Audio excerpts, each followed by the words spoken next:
What is the Postal series? Postal is known mostly for its sequel Postal 2 and its wacky and dark humor that it contains. Postal 2 was a very controversial game in its time because of its content and what it meant for edgy and cool teens from the time. Postal 2 is a big mess of pure unfiltered dumbness, bugs, racism, homophobia, etc. that a lot of people in 2003 either enjoyed and accepted the dumbness of it or absolutely hated. This unfiltered gore and the possibility to piss on someone until they threw up and multiple other reasons in the game is why it was banned in 13 different countries. These bans and controversies made Postal 2 the poster boy, funnily enough, for banned and out-of-the-pocket video games of the time. But before Postal 2, there had to be Postal 1.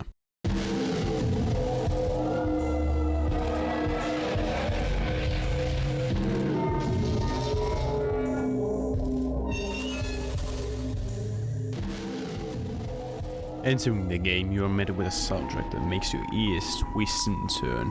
The menu theme does an excellent job at setting the tone for the rest of the game. Visceral, dissonant, unfamiliar and disturbing. There's no confident and recognizable instrument in this track.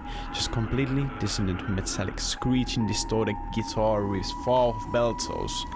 In the title screen, every button press makes you either hear a heartbeat or a screaming sound. This makes the game's atmosphere almost pain to be in, even though you haven't even started playing the game properly. My favorite one of these is the one you're getting, a Parade of Disasters level. This track pierces your ears like a needle going through your right ear into the left. It's hideous and disgusting and sets the tone for the level and the mass destruction. The other one I'd like to mention is the city track that makes me just feel uncomfortable. It is nothing but a slight ambience with the screams that feel real. The perfect thing about this exact soundtrack is that it sounds like an excruciating, never-ending, painful scream of someone that is dying nearby. It just gives the perfect atmosphere for this level to come.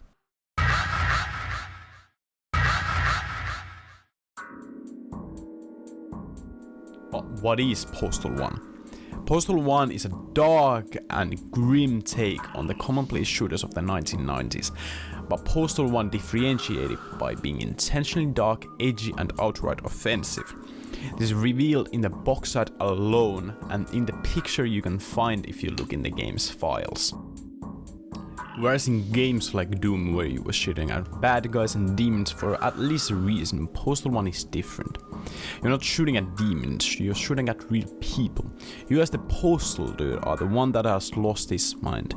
You can easily tell this just by the diary entries that appear before each level, that the Postal dude isn't at all right in the head. In most games, you have the possibility to not even kill. Even in Postal 2, you can win the game as a pacifist, aka without killing anyone. But in Postal 1, you don't even have a choice not to kill. You must kill all the hostiles before you can continue in the game, and it's very hard not to hit the civilians when they look so similar to hostiles and run around the map like fucking idiots.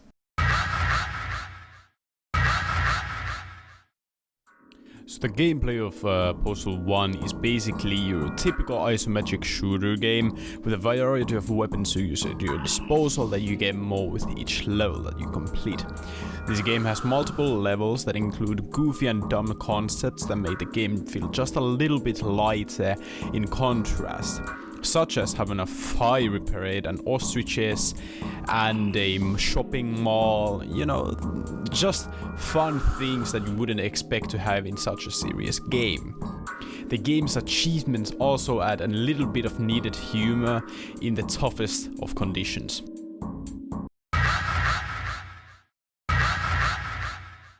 The ending scene of Postal 1 is basically the whole reason why I wanted to make this video. The whole game set you up for this gut-wrenching ending. All this time we've been killing people after a brief introduction made by the journal entries, but now it's different. You're not killing the civilians or the police. You will be killing little elementary schoolers.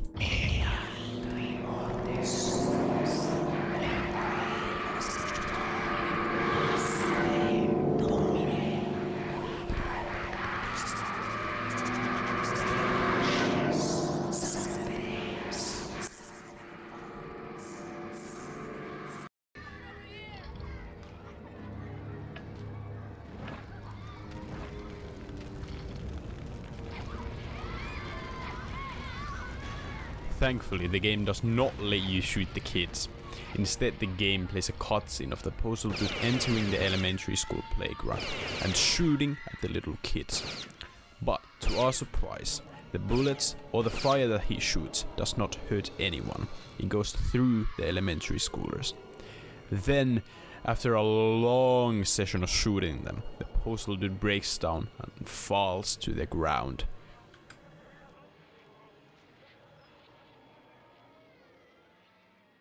So, what was it changed in the Postal Redux version of the game? Well, producer John Merchant said this about the original ending of Postal 1 and why it was changed in the Redux version of the game. The whole idea of the original ending no longer applies anyway. It was supposed to depict something that at the time would have been completely unthinkable and out of touch from reality. Tragically, the sad truth is that in today's world it is no longer an unthinkable nightmare, but a very depressing reality.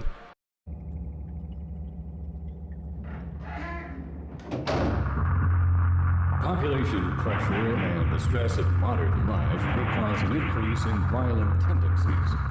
The urban environment is the incubator for all sorts of undesirable behaviors.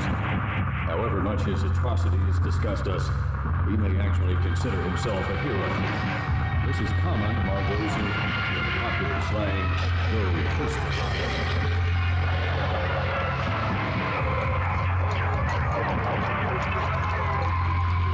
In his tortured mind, he may feel that he's battling against impossible odds. It is not unusual for such individuals to believe that the entire fate of the world rests with them. In the end, while subject display all the classic symptoms of paranoid delusion, we may never know exactly what set him off, but rest assured we will have plenty of time to study him. So, that's it?